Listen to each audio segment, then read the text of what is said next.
Jamal RS மங்கலத்திலிருந்து கேட்குறாங்க. நான் வேலை செய்யும் கடைக்கு வாடிக்கையாக வரும் தமிழர், இந்து சகோதரர், மலேசியா பிரஜை ஒருவர் பாலஸ்தீன மக்கள் கொல்லப்படுவதை பற்றி நீங்கள் என்ன நினைக்கிறீர்கள் என்று கேட்டார். நான் கூறினேன், பாவம், அவர்கள் தங்களுடைய சொந்த நிலத்துக்காக போராடுகிறார்கள். இஸ்ரேல் கொடுங்கோலர்கள் நிலத்தை அபகரித்தது மட்டுமில்லாமல் மக்களை கொத்து கொத்தாக கொள்கிறார்கள் என்று கூறினேன். அதற்கு அவர் சொன்னார், இதற்கு வருத்தப்படுகிறீர்களே, ராஜபக்சே இலங்கை தமிழர்களை கொன்று குவித்த போது அப்போது பாலஸ்தீன பிரதமராக இருந்த மஹ்மூத் அப்பாஸ் நீங்கள் செய்தது சரிதான் என்று பாராட்டினாரே, அது சரியா என்று கூறிவிட்டு அவர்கள் அனைவரும் கொல்லப்படுவது சரிதான் என்று கூறினார். இது பற்றி விளக்கம் சொல்லி கேட்குறாங்க. இப்படி இது இது இது இது பொய்யுங்க. இது ஒரு அவதூறு. மஹ்மூத் அப்பாஸ் மேலே இட்டுக்கட்டப்பட்ட செய்தி. அப்படி ஒரு நிகழ்ச்சி நடக்கவும் இல்லை, அது மாதிரி அவர் சொல்லவுமே இல்லை. இலங்கையில் கொல்லப்படுறது நியாயம் அப்படின்னு மஹ்மூத் அப்பாஸ் சொன்னதாக இது என்னன்னு கேட்டால், இந்த இந்துத்துவ சிந்தனை உடையவர்கள் தங்களுடைய கருத்துக்களை நிலைநாட்டுவதற்காக பொய்யாக பல கருத்துக்களை மக்கள் மத்தியில் இட்டுக்கட்டி உருவாக்கி பரப்பி விடுவது வழக்கம்.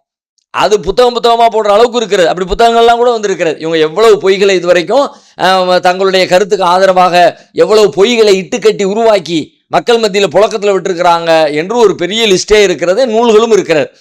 அந்த மாதிரி வெளியிடப்பட்ட சொல்லப்பட்ட அந்த பொய்களில் ஒரு பொய்யை நம்பி உங்களுடைய நண்பர் சொல்லியிருக்கணும். ஒன்று அவரே அதை உண்டாக்கி இருக்கிறவராக இருக்கணும், இல்லை அவர் அப்படிப்பட்டவர் இல்லை, அவர் நண்பர் நல்லவர், அப்போ அவர் அவர் கேட்ட தகவலை தான் சொல்கிறாருன்னு சொல்லி சொன்னால் அவருக்கு அந்த மாதிரி பொய்யான தகவலை கொண்டு போய் அவங்க சேர்த்துருக்கணும். அதை உண்மை என்று நம்பி அவர் சொல்லியிருப்பாரே தவிர, நிஜமாக மஹ்மூத் அப்பாஸுடைய வரலாற்றிலையோ ராஜபக்சேவுடைய வரலாற்றிலையோ அவங்க ஒரு கட்டத்திலையும் இந்த மாதிரியான செய்திகள் பரிமாறிக்கொள்ளப்பட்டது, பேசப்பட்டதாக எந்த செய்தியும் கிடையவே கிடையாது. இது உருவாக்கப்பட்டது ஒன்று.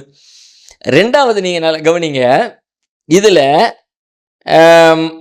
ஒரு பேச்சுக்கு மஹ்மூத் அப்பாஸ் சொன்னதாகவே வச்சுக்கோமே, அங்கே தமிழர்கள் கொல்லப்படுவது சரி அப்படின்னு சொல்லி அவர் சொன்னார் என்று ஒரு வாதத்துக்கு சரின்னு வச்சுக்கிட்டா, இவர் அது மாதிரி சொன்னதுக்காக வேண்டி இருக்கிற பாலஸ்தீனர்களில் இருக்கிறவங்களையெல்லாம் கொல்றது சரியாயிருமா?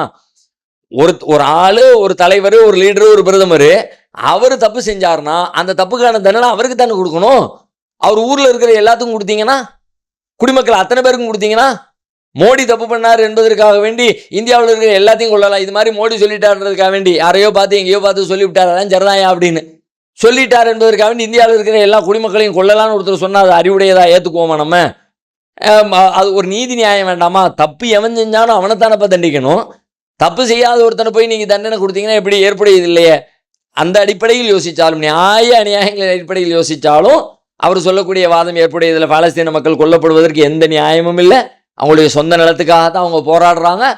அவர் தப்பாக சொல்லியிருந்தால் அவருக்கு தான் தண்டனை கொடுக்கணுமே தவிர மக்களை கொல்லக்கூடாது ஒன்று.